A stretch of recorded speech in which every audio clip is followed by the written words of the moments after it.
4 or 5 days in, just how's almost the first week of camp gone for you guys?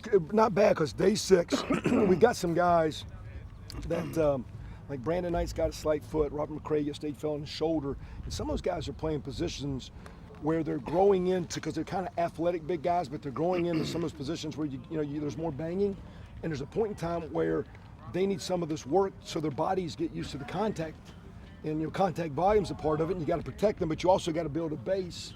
So by October, November, you're not chipped up and your body's breaking down and all that stuff. So some of those guys, you got guys like Covington's an old quarterback and Zeke Walker's an old quarterback.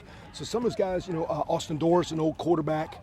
So some of those guys, you're getting them not necessarily bigger and stronger, but you're getting their bodies ready to hold up to it's a different level of straining and all that stuff. So I'd like to see that improve, and it's nothing against them. It's a learning curve.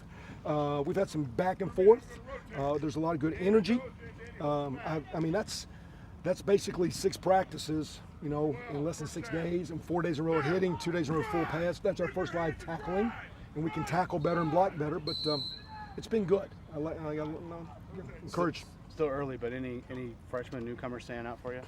Well, Coy Crunk's doing well in the offensive line, and he'll be he's playing shoot with the ones today, but he'll be like, if he doesn't play a lot and not that he's ready to start, but if he is, it might be by default. But he's awfully athletic, very strong.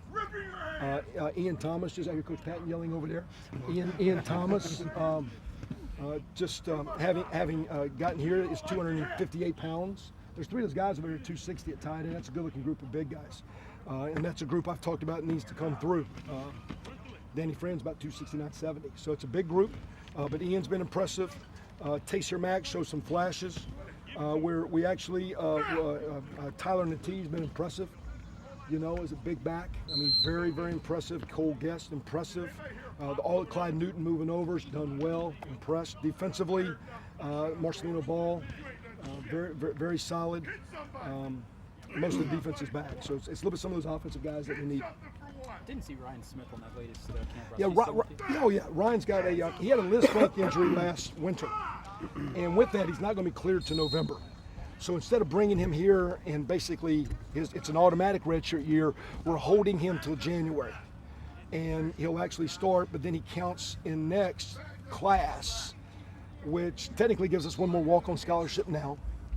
He actually goes as one of our numbers next year, but then in his clock, he's got 5 years starting in January. So if he were to have an injury or a setback, or if we wanted to redshirt him because he wasn't ready, so he's going to take this semester here, but he's taking a light load, and he's personally paying for school, which holds off his clock. He was actually here in summer, but he has to do it on his own. But by doing so, we're getting him like a bonus year. So it's kind of like, it's not a redshirt year, but we're just holding back. And because he wouldn't be cleared in November, he was going to be automatically redshirted. So, he's redshirting the rehab. We're just saying rehab on your own, and we'll start your clock, and gives us more options at the end for him. He's looking good. He's 295. And, he was around.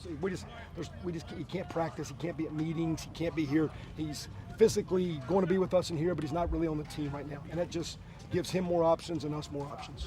Well, again, they had all the spring ball, and we always do some extra work. So you got guys like Stepniak in the lines playing quite a bit as a redshirt guy. Defensively, who's in the defense? Brandon Wilson is doing really, really well. Damian Willis had been registered, not played. He's kind of in that mix. Raekwon Jones has been doing well, but he tweaked the ham, so he's not over practicing.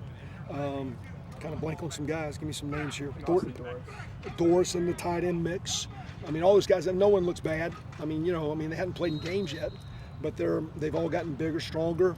Matter of fact, I had a former player say the other day that's in the pro camp. He says, "Well, I'm going to take this rookie year not like a redshirt year." I said, "Well, you shouldn't take a redshirt year like a redshirt year. You're either getting better or you're not." And so I think a lot of those guys got better. We've got more depth than we've ever had, more big bodies than we've ever had, and so it's encouraging. I saw an article saying that you wish that you could that you were investing in players, and kind of suggested maybe you wish that. Well, we already are, right? I mean, they're getting cost of attendance. My deal is that why is it different from different schools? And there's some schools in rural environments that get a lot of money, and some schools, who comes up with that figure? So, what would that system look like if it was up to you? It's just a flat set rate. It used to be years ago. I think they got $20 back in the '60s for, for laundry and things like that. So it's just a, here's, your scholar. It's a full scholarship. Everybody gets a full scholarship, no more. My thing is I just don't understand if it's full scholarship how cost of attendance is anymore. Matter of fact, you actually can go into some of the cities where the gas prices are higher and their cost of attendance might be less than some of the schools and other places. So I don't know how that, it just doesn't make sense. And to me, you can be at a recruiting disadvantage. Well, our school's giving you $2,700. The next school, and I said our school, let's just say a school's giving $2,700, another school's giving $3,300, another school's giving $3,700, another school's giving $4,300, and it's just set by what the cost of attendance is. So, I think as coaches, we just like X number of days recruiting, X number of scholarships. We kind of like it, kind of even. And I just think it'd be, if we're going to pay them, it just makes sense to be even. Even among students or even among schools? Among the schools. And I think the students, same day, again, every time you do something, you got to give it to all sports. And it's a cost issue. So, How's the battle at quarterback? like, I'm not for paying players; they're just paying them now. I just like to have it consistent. So, quarterback battle, has there been any change over the last couple days? They're doing okay. I mean, I think Richard's selling in well. It's good to see. I mean, still, kind of waiting to see how he and the team. I think Austin King's actually, and Austin, for a young guy, has a lot of talent, but was very inconsistent and just coming to work. He's actually been good, but he had a period of time of not being good. I want to see if I keep seeing that. I've been encouraged by him.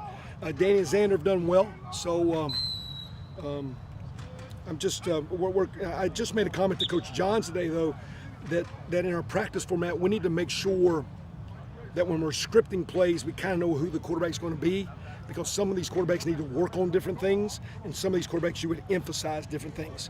And a lot of times in practice, just calling plays. And all of a sudden you're rotating players, and once in a while we might be putting Richard in a position where if I'd have known he was going to be in, I'd rather call this player, work on this. If I knew it was going to be Danny Cameron, I'd rather call this player, work on this. So I think we can do a better job coaching as far as just the type of practice that we're doing for them. But they're doing well. Again, I'd like to kind of waiting to see who the team kind of rallies with, who takes care of the ball, and we just need to get 6 practices in. So it's of course, if they don't do well, we're going to put that big lineup there and just hand it off a bunch.